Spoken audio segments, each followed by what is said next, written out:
الحمدللہ رب العالمین والصلاة والسلام علی سید المرسلین اما بعد اعوذ باللہ من الشیطان الرجیم بسم اللہ الرحمن الرحیم۔ معزز سامعین و حاضرین، آج ہم کل کی طرح سورہ توبہ کی آیت نمبر 25 ہی کا ترجمہ اور مختصر تفسیر آپ کے سامنے رکھیں گے اور آپ سماعت فرمائیں گے۔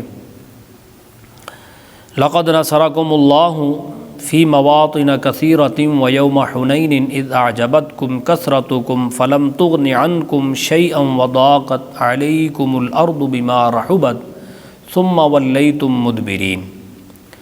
فرمایا بے شک اللہ نے بہت سے مقامات میں تمہاری مدد فرمائی، اور حنین کے دن کو یاد کرو جب تمہاری کثرت نے تمہیں خود پسندی میں مبتلا کر دیا، تو یہ کثرت تمہارے کسی کام نہ آئی اور تم پر زمین اپنی وسعت کے باوجود تنگ ہو گئی، پھر تم پیٹ پھیر کر بھاگ گئے۔ اس آیت کی تفسیر جو ہم نے کل مختصر آپ نے سماعت فرمائی تھی کہ حنین کے دن مسلمانوں میں سے، صحابہ میں سے چند لوگوں کے منہ سے یہ جملہ نکلا تھا، لیکن اس کا نتیجہ پھر سب کو دیکھنا پڑا۔ اللہ نے فتح تو عطا فرما دی، لیکن اس آیت سے جو سبق ہمیں ملتا ہے وہ یہ ملتا ہے کہ مسلمانوں کا حقیقی بھروسہ اللہ پر ہونا چاہیے۔ اسباب اختیار کرنے کا حکم دیا گیا ہے، مگر اسباب پر بھروسہ کرنا صرف یہ مسلمانوں کی شایان شان نہیں ہے۔ اور اس کے علاوہ یہ بات بھی ہمیں معلوم ہوئی کہ بعض اوقات چند لوگوں کی غلطی پوری جماعت کو اس کا سامنا کرنا پڑتا ہے۔ اور چوتھی بات جو خود پسندی کی تھی کہ اللہ تعالیٰ خود پسندی کو ناپسند فرماتا ہے، لہٰذا اپنے ہر کمال کو اللہ کا فضل سمجھنا چاہیے، نہ کہ اپنے زور بازو کا نتیجہ سمجھنا چاہیے۔ اللہ پاک نے قرآن پاک میں فرمایا وَلَوْلَا فَضْلُ اللَّهِ عَلَيْكُمْ وَرَحْمَتُهُ مَا زَكَىٰ مِنْكُمْ مِنْ أَحَدٍ وَلَٰكِنَّ اللَّهَ يُزَكِّي مَن يَشَاءُ وَاللَّهُ سَمِيعٌ عَلِيمٌ۔ اور اگر اللہ کا فضل اور اس کی رحمت تم پر نہ ہوتی تو تم میں سے کوئی شخص بھی پاکیزگی حاصل نہ کر سکتا،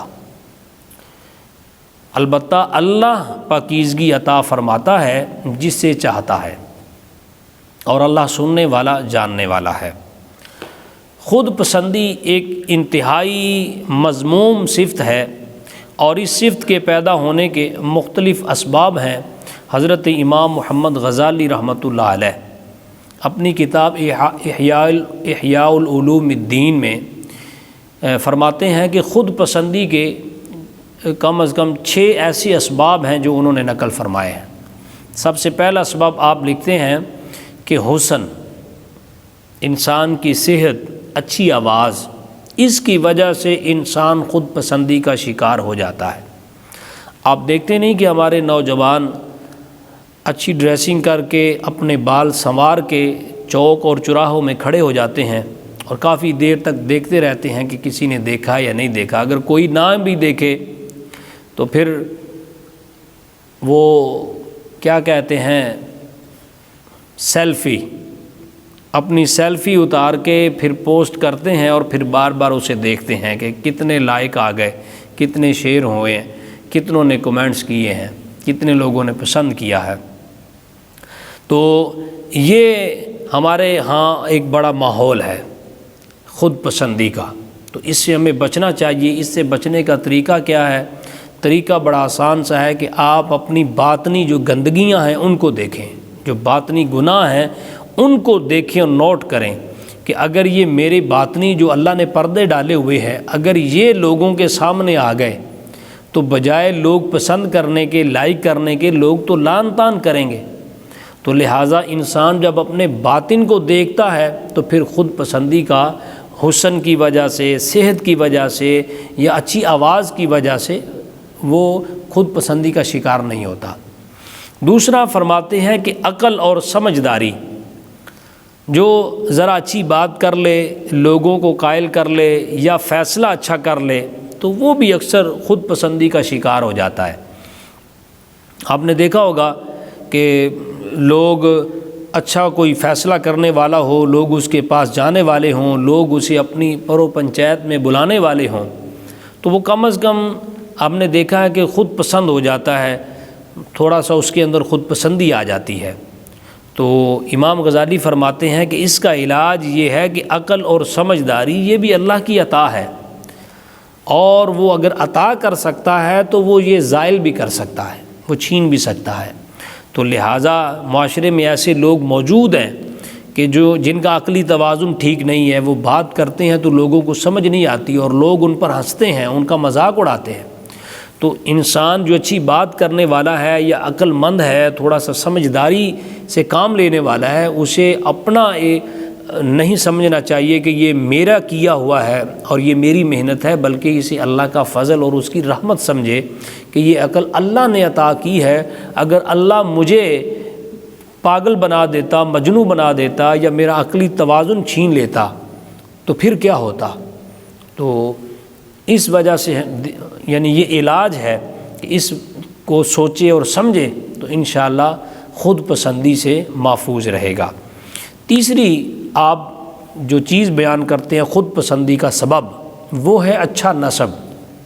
یہ چیز تو ہمارے ہاں کامن ہے، لوگ اس وجہ سے خود پسندی کا اتنا شکار ہوتے ہیں، کہتے ہیں کہ ہماری فلاں برادری ہے، میں فلاں خاندان سے ہوں، ہماری برادری اعلیٰ ہے، ہماری ذات پات، یعنی ان چکروں میں لوگ رہتے ہیں، کہتے ہیں فلانا کمی ہے، فلانا یہ ہے، فلانی ذات کا ہے، فلاں یہ ہے، فلاں نیچ قوم ہے، انہیں پتہ نہیں۔ اور اس سے بڑھ کر لوگ آج کل برادری سے ہٹ کر رشتے کرنا، اس پر اب تو خیر یہ چیز دم توڑتی جا رہی ہے شہروں میں، دیہاتوں میں ابھی بھی یہ چیز موجود ہے کہ لوگ خاندان اور برادری کے علاوہ رشتہ نہیں کرتے۔ وہ کہتے ہیں کہ نہیں یہ کمی ہے، یہ ذات ان کی اور ہے، ہماری ذات اعلیٰ ہے، ہم یوں ہیں فلاں ہیں۔ تو ان چکروں میں بھی ہم جب دیکھتے ہیں تو خود پسندی کا شکار بہت سارے لوگ ہمیں نظر آتے ہیں۔ تو اس کا جو علاج وہ یہی ہے کہ برادری یا کسی خاندان میں پیدا ہونا یہ کسی انسان کے بس کی بات نہیں ہے، یہ اللہ تعالیٰ کی مرضی ہے، وہ جسے چاہے جہاں پیدا کر دے۔ اس میں جو جہاں پیدا ہوا ہے وہ اپنی مرضی سے پیدا تو نہیں ہوا، اس لیے اس پر اب جب غور کریں گے تو میرا خیال ہے کافی حد تک انسان خود پسندی سے محفوظ رہ سکتا ہے۔ چوتھا آپ فرماتے ہیں کہ ظالم حکمرانوں یا ان کے وزیروں مشیروں یا اعلیٰ افسروں کے ساتھ انسان کا تعلق بن جائے تو ہم نے دیکھا بعض دفعہ اس تعلق کی بنا پر بھی لوگوں کے اندر خود پسندی آ جاتی ہے، لوگ اپنے آپ کو بڑا سمجھنے لگ جاتے ہیں۔ اور اب تو خیر معاملہ ہی بڑا عجیب ہو گیا ہے، تھوڑا سا آدمی کسی بڑے آدمی سے ملتا ہے تو فوراً سیلفی لے کر پھر وہ اس کو پوسٹ کرتا ہے، اور پھر سوشل میڈیا کے اندر بار بار اسے پوسٹ کرتا ہے اور لوگوں کو بتاتا ہے کہ میں فلاں سے ملا ہوں، فلاں سے میرا تعلق ہے، فلاں علاقے کا بدماش ہے، میرا اس سے بھی تعلق ہے، فلاں افسر کے ساتھ بھی ہے۔ تو یہ خود پسندی کی ایسی چیزیں، اور بعض دفعہ تصویریں لوگوں نے گھروں میں لگائی ہوتی ہیں۔ میرے ایک جاننے والے تھے، انہوں نے نا پی ایم کی یا غالباً سی ایم صاحب کی تصویر اپنے گھروں میں لگائی ہوئی تھی، تو میں نے اس کو کہا کہ یار یہ تصویر تو تم نے اپنے ساتھ ان کی لگائی ہے، ذرا ان کا نمبر ملاؤ، ان سے بات کریں۔ تو کہتا ہے نمبر تو نہیں مل سکتا۔ تو میں نے کہا پھر تصویر لگانے کا کس کو فائدہ یا کس کو دکھا رہے ہو؟ بس ویسے ہی وہ ذرا لوگ آئیں گھر میں، جب بات ہو، لوگ آئیں، دوست آئیں یا خاندان والے ہیں تو کہیں واہ جی واہ کیا بات ہے، بڑا جی آپ کا تعلق ہے۔ تو یہ خود پسندی اس وجہ سے بھی لوگوں میں عام ہوتی چلی جا رہی ہے۔ تو اس کا علاج بھی یہ ہے کہ جن لوگوں سے آپ اپنا تعلق بنانے میں فخر کر رہے ہیں، اگر تو وہ نیک ہیں تو پھر تو بہت اچھی بات ہے، اگر وہ ظالم ہیں یا ظالموں کا ساتھ دینے والے ہیں تو پھر ہمیں ڈر جانا چاہیے کہ کل قیامت والے دن جب ان کی رسوائی اور تذلیل ہو رہی ہوگی تو کیا اس وقت بھی ہم ان کا ساتھ دیں گے یا ان کے ساتھ کھڑے ہوں گے؟ ہرگز نہیں، کوئی بھی نہیں چاہے گا کہ ان کی ذلت کے ساتھ ہماری بھی ذلت اور رسوائی ہو۔ بھائیو، جب ہم ان کے ساتھ اس وقت نہیں کھڑے ہوں گے تو آپ کو پتہ ہے کہ ان کی تو تذلیل ہی ہونی ہے، ذلت اور رسوائی کا سامان ہے ان کے ساتھ جہاں قیامت والے دن۔ تو بھائی دنیا میں بھی ان پر فخر کرنے کی اور ان سے تعلق بنا کر اپنے آپ کو بڑا ثابت کرنے کی ضرورت نہیں ہے۔ اس چیز کو اگر آپ سوچیں گے تو کافی حد تک آپ خود پسندی سے محفوظ رہیں گے۔ پانچواں، حضرت امام غزالی رحمۃ اللہ علیہ فرماتے ہیں کہ اپنی اولاد، خادموں، رشتہ داروں، مریدین، محبین، اور آج کے زمانے میں کہہ دوں ووٹر اور سپورٹر، ان کی کثرت کی وجہ سے بھی لوگ خود پسندی کا شکار ہو جاتے ہیں کہ میرے تو اتنے فالور ہیں، تم مجھ سے کیسے بات کر سکتے ہو، تمہارے تو فالور ہی بہت تھوڑے ہیں، تم دیکھتے نہیں ہیں کہ میرے فالورشپ کتنی زیادہ ہے اور تمہاری کوئی بھی نہیں ہے، تم مجھ سے بات کرو گے۔ تو یہ چیزیں بھی خود پسندی کا انسان کو شکار بنا دیتی ہیں، اور اس زمانے میں یہ باتیں چلتی ہیں۔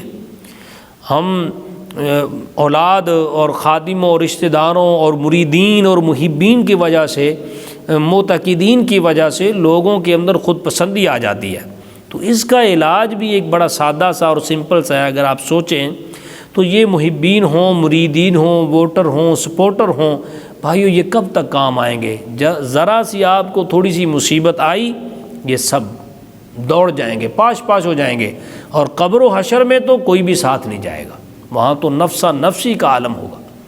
تو میرے بھائیو، یہ چیزیں ان پر مان کرنا یا ان کی وجہ سے اپنے آپ کو بڑا سمجھنا اور خود پسندی کا شکار ہو جانا، یہ کوئی بڑا پن نہیں ہے۔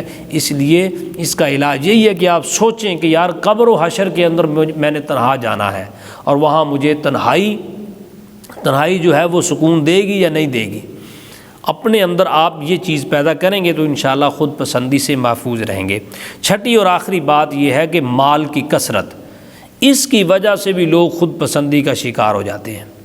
تو اس دور میں تو خیر اور بہت ساری چیزیں ہیں۔ اچھا موبائل کسی کے پاس ہو تو وہ خود پسندی اپنے آپ کو سمجھتا ہے، اچھی ڈریسنگ ہو، برانڈڈ جوتا پہنا ہو، واسکٹ کوٹ، اچھی گاڑی ہو، اب تو لوگ تھوڑا سا اچھا ہیئر سٹائل ہو تو اپنے آپ کو وہ خود پسند سمجھتے ہیں، اچھی ٹوپی کوئی پہن لے تو وہ خود پسند بن جاتا ہے کہ میرے جیسی ٹوپی نہیں ہے۔